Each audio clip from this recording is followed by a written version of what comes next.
In your studies. तो आगे next बात नॉर्सेट प्रीलिम्स की हम यहाँ पे तैयारी कर रहे हैं। 85 क्वेश्चंस मैं करवा चुकी हूँ, 86 क्वेश्चन आज हम करेंगे। तो प्रीवियस क्वेश्चंस को, प्रीवियस वीडियोस को ज़रूर देख लेना। एंड उससे पहले ओनली 499 में अगर आपको नॉर्सेट 8 प्रीलिम्स के लिए प्रिपरेशन करनी है, अब कुछ ही दिन बचे हैं, MCQ क्लासेस मिलेंगी आपको जिनमें रैशल दिए हुए हैं और बहुत से MCQs हैं। टेस्ट सीरीज मिल रही हैं आपको regular, and golden key pointers मिलेंगे। आप लोग इस नंबर पे लिख के आज ही ज्वाइन कर सकते हो अपना छोटा सा क्रैश कोर्स। तो पहला ही क्वेश्चन है आज की वीडियो का। A 3 years old child present with sudden onset of respiratory distress, drooling and tripod posture, the most likely diagnose is. तो 3 साल का बच्चा है, अभी अभी उसे रेस्पिरेटरी प्रॉब्लम हो रही है, उसके माउथ से ड्रूलिंग हो रही है और उसने ट्राइपॉड, जो नी टेस्ट पोजिशन ले लेते हैं ना बच्चे, वो ले ली है। तो अब आप सडनली क्या उसका डायग्नोज क्या होगा? लेरेंजियोट्रेकियोब्रोंकाइटिस, जिसको हम क्रूप कहते हैं, एपिग्लोटाइटिस, फॉरेन बॉडी एस्पिरेशन, ब्रोंकियोक्टेसिस। तो इट्स अ एपिग्लोटाइटिस। जब भी एपिग्लोटिस जो है वो इन्फ्लेम्ड हो जाता है ना, तो अपर एयरवे प्रॉपरली ब्लॉक हो जाता है और बच्चा जो है सांस नहीं ले पाता, और there is a chances of drooling also, ठीक है, क्योंकि खाना अंदर नहीं जा पाएगा ड्यू टू द एपिग्लोटाइसिस की इन्फ्लामेशन की वजह से, और पेशेंट का बाहर को खाना आएगा, एस्पिरेशन के चांसेस ज़्यादा होते हैं और रेस्पिरेटरी डिस्ट्रेस भी होता है। नेक्स्ट है a newborn with cyanosis not improving with oxygen, single S2 heart sound and a boot shaped heart on X ray. तो एक पेशेंट है, बच्चा है न्यूबॉर्न, साइनोसिस है उसे, ऑक्सीजन के साथ उसका साइनोसिस ठीक नहीं हो रहा, S2 हार्ट साउंड ही सुनाई दे रही है सिंगल, और एक्सरे पे बूट शेप्ड हार्ट दिखता है, ठीक है। ये बहुत ही इंपॉर्टेंट लाइन है। क्या होगा पेशेंट को? Tetralogy of Fallot, transposition of great artery, tricuspid atresia, hypoplastic left heart syndrome. So TOF, ठीक है, मैंने वहाँ पे जब आपको TOF थ्योरी क्लासेस में करवाया था, जो बैचेस में थे, प्रॉपरली मैंने वहाँ पे लिखवाया भी हुआ है कि बच्चे का एक्सरे निकालते हैं तो हार्ट जो है वो बूट शेप्ड हार्ट देखने को मिलता है, और टेट स्पेल भी याद रखना, ठीक है। नेक्स्ट है a patient with the schizophrenia exhibit immobility, waxy flexibility, निकोलेलिया, this presentation is most consistent with. तो पेशेंट है स्कीजोफ्रेनिया वाला, उसको चलने फिरने में प्रॉब्लम आ रही है, वैक्सी फ्लेक्सिबिलिटी है और इकोलेलिया है, ठीक है। चीज़ों को बार बार रिपीट करता है, आपके पीछे जो बोलोगे वो सेम बोलेगा।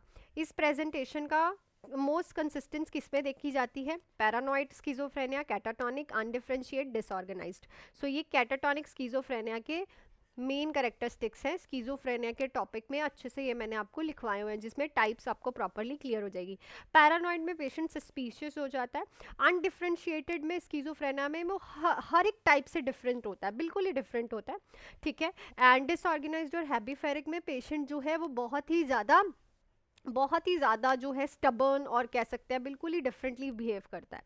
नेक्स्ट है the first line drug of management for acute mania. First line drug कौन सी होती है एक्यूट मैनेजमेंट के लिए मेनिया की? Lithium, haloperidol, lorazepam, fluoxetine. So it's a lithium, ठीक है। लिथियम अगर हम किसी को दे रहे हैं तो दो चीज़ों का ध्यान रखना होता है, एक तो सोडियम प्रॉपर लेना है पेशेंट को, और एक तो हाइड्रेशन मेंटेन करनी है, ठीक है। अगर इन दोनों चीज़ों में कहीं ना कहीं कमी आती है तो पेशेंट को लिथियम की टॉक्सिसिटी हो सकती है, क्लियर। Next है patient in the ICU with the central venous catheter develops fevers and chills. The most important nursing action is, तो ICU में पेशेंट को CVC सेंट्रल वीनस कैथेटर लगा है, पेशेंट फीवर और चिल्स हो रहे हैं, उसे इंपॉर्टेंट नर्सिंग एक्शन क्या करोगे? रिमूव कर दोगे उसे इमीडिएटली, ब्लड कल्चर लोगे, डॉक्टर को बताओगे, IV एंटीबायोटिक लगाओगे, कोल्ड कंप्रेशंस दोगे। तो CVC में फीवर्स और चिल्स का होना डायरेक्टली इन्फेक्शन की तरफ इशारा करता है, इधर हमें डॉक्टर को बताना पड़ेगा, आप उसे खुद से रिमूव नहीं करोगे और ब्लड सैंपल ले लोगे इन्फेक्शन को देखने के लिए।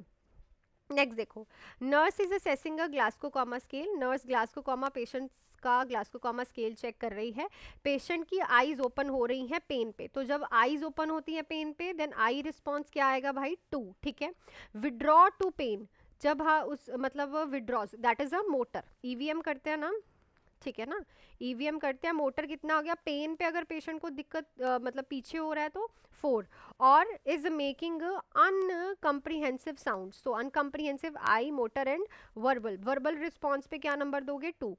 तो टोटल पूछ रहा है तो यहाँ पे आपके पास ऑप्शन है, तो टोटल यहाँ पे 8 बनता है, ऑप्शन आएगा 8। इसके लिए आपको EVM अच्छे से याद करना है भाई, ग्लास्कोकोमा स्केल, तभी आप ये प्रॉपरली कर पाओगे।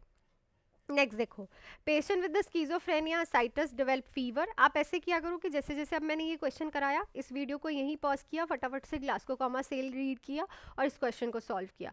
ये सबसे अच्छी ट्रिक होती है अगर आप यूट्यूब से क्लासेस कर रहे हो। A patient with the cirrhosis and ascites develop fever, abdominal pain and altered mental status, the most likely diagnose is.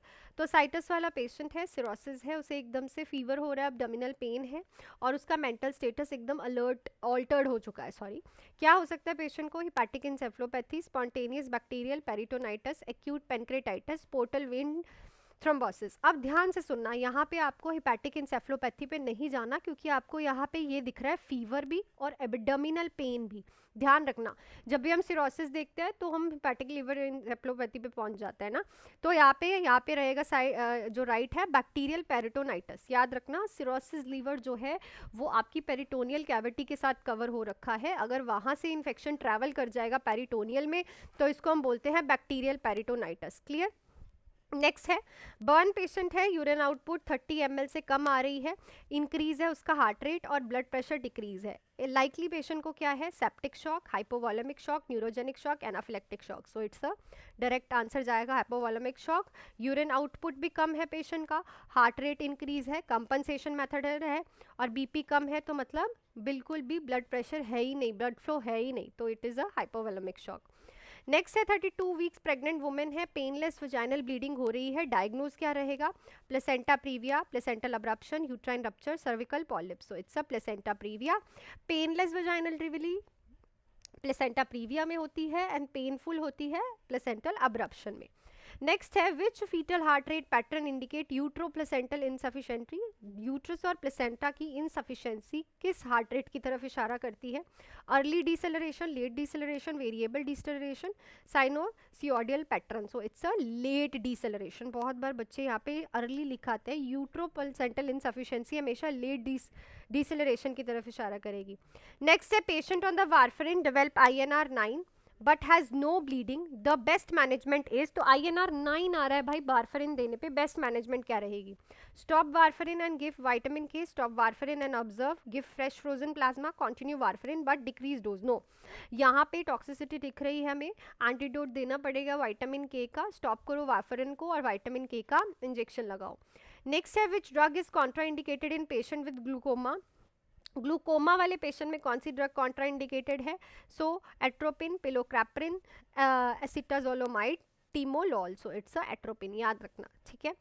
Next है in a mass casualty situation which patient should be treated first. तो ये आपका जो है disaster management से question है कि अगर बहुत सी कैजुअलिटीज़ हो जाती हैं उनमें से किस पेशेंट को आप ट्रीट पहले करोगे?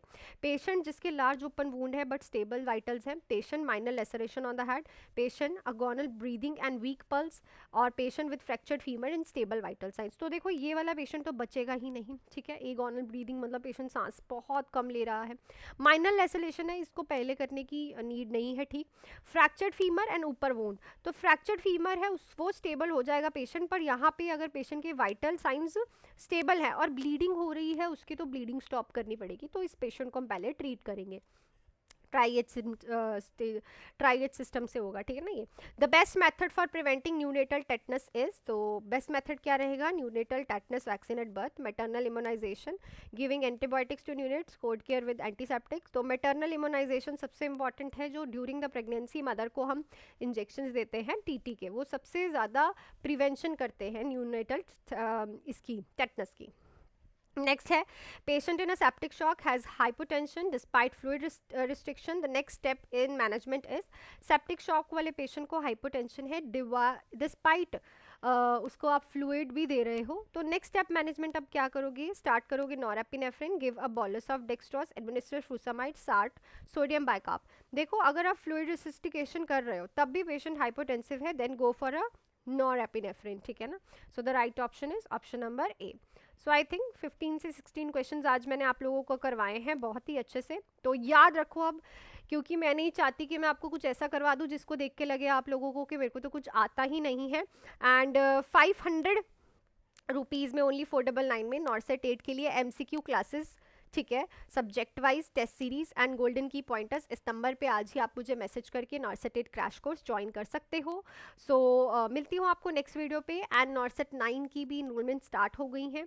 सो फिलहाल के लिए तो मैं यही कहूँगी कि सबका नॉर्सेट 8 क्लियर हो, अच्छे अच्छे नंबर आए, बट आप लोग पढ़ो और अच्छे से अपने प्रिपरेशन करो। ठीक है, जो बच्चे लेट हो गए हैं नॉर्सेट 8 के लिए, इस बार प्लीज़ नॉर्सेट 9 के लिए टाइमली इनरोल कर लेना या फिर टाइमली सेल्फ स्टडी करना स्टार्ट कर देना। सो मिलती हूँ नेक्स्ट वीडियो में। Till then do hard work, make your parents proud and all the best.